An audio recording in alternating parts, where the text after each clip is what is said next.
Bonjour à tous, aujourd'hui je vais parler des professions médium, voyantes, cartomanciennes.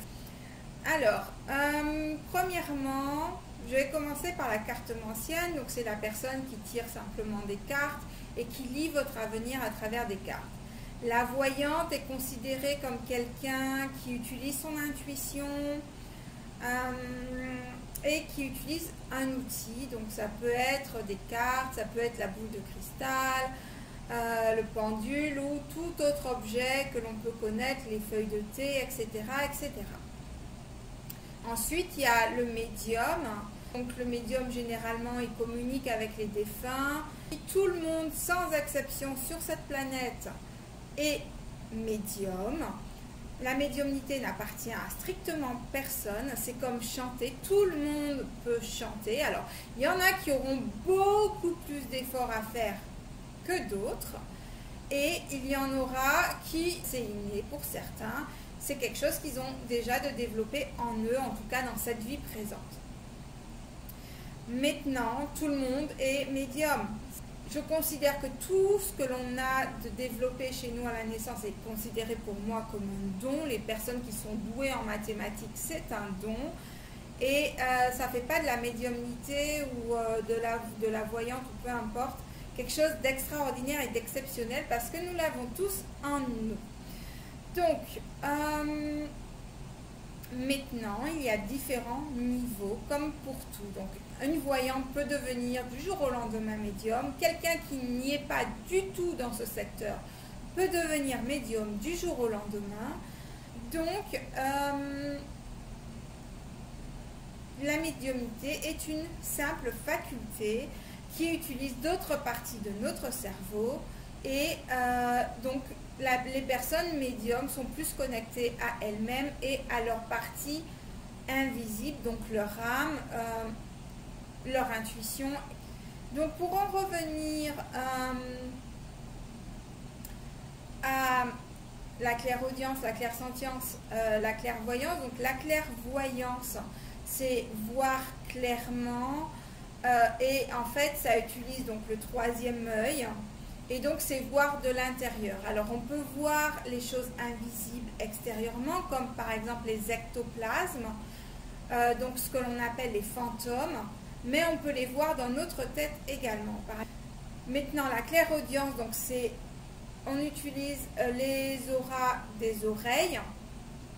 Donc, les oreilles sont reliées à l'aura majeure de la gorge. Et donc du coup, on entend, donc soit intérieurement, donc la petite voix que l'on entend intérieurement, donc qui est notre moi supérieur, ou des fois, par exemple, votre ange peut vous crier après si vous êtes en danger, et vous l'entendez de l'extérieur comme si c'est quelqu'un. Si vous vous retournez, vous ne voyez personne. Généralement, les anges utilisent la voix extérieure quand il y a vraiment un grand danger, ou quand vous n'entendez pas les signes et qui veulent vraiment vous avertir pour vous protéger. Ensuite, vous avez donc la clairsentience. Donc en fait, c'est ressentir les émotions des autres. Dans la clairsentience, comment expliquer? En fait, c'est votre aura qui rentre en contact avec l'aura des autres, donc ça se fait naturellement en permanence tout le temps, sauf que les personnes qui utilisent la clairsentience en ont conscience, et bien pas sont des personnes qui sont clairsentientes.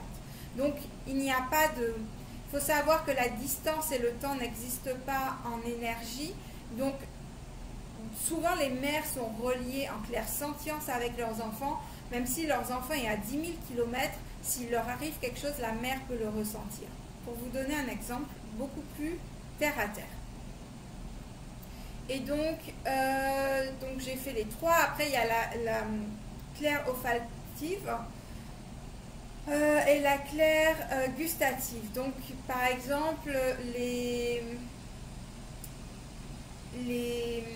esprits peuvent vous aider à comprendre des choses par le goût. Par exemple, si quand ils étaient de l'autre sur Terre, ils adoraient un type d'aliment et que s'ils n'arrivent pas à vous le dire vous ne comprenez pas, ils peuvent vous faire ressentir le goût d'un aliment particulier dans la bouche, ou s'ils avaient un parfum qu'ils aimaient et qu'ils ne peuvent pas vous dire le nom du parfum, ben vous sentirez l'odeur du parfum.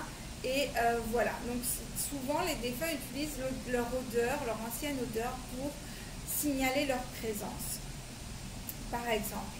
Bref, c'est encore un sujet qui est très vaste et sur lequel j'aurais beaucoup de choses à dire sur la communication avec les défunts. Je vais rajouter ça sur ma liste pour vous en parler la prochaine fois. Comment ça se fait, comment on communique avec eux, que vous puissiez comprendre que c'est comme par téléphone et que c'est les vieux téléphones et que la communication n'est pas toujours évidente comme le fait que je parle avec vous. Des fois c'est brouillé, des fois on entend simplement certains signaux et il faut donc meubler le tout et bien souvent c'est comme ça que les mauvaises interprétations arrivent parce que des fois le médium ou la voyante comble trop de choses et du coup l'information est biaisée par nos croyances, etc. Bref, c'est encore un autre sujet. Je vais en rester là pour aujourd'hui. Donc tout le monde est médium, retenez ça bien. Maintenant, tout le monde n'est pas né pour le développer, tout le monde n'est pas né pour en avoir conscience, en tout cas dans cette vie.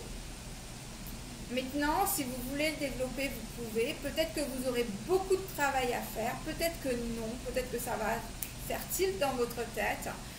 Peu importe, mais sachez que ça n'appartient à personne. Il faut arrêter le côté où on voit ces personnes comme des êtres à part. Non, ce sont des êtres humains qui ont une faculté plus développée que d'autres. Il y a des gens qui sont des matheux, on les appelle les matheux, on ne les trouve pas bizarres, certaines fois peut-être. Mais voilà, enfin vous avez compris l'idée. Voilà, donc maintenant il y a différents degrés d'évolution. Il y en a qui commencent par la cartomancie et qui, parce qu'ils pratiquent, ben, il y a d'autres habilités qui se développent chez ces personnes. Mais ce n'est pas parce qu'on est cartomancienne ou voyante uniquement qu'on ne deviendra jamais médium. Il n'y a pas de classification. Il y a seulement des différents niveaux dans la connaissance, dans l'appréhension de cette faculté. J'espère que ça vous aura aidé. Je vous souhaite une bonne fin de journée. Je vous dis à bientôt. Bye bye.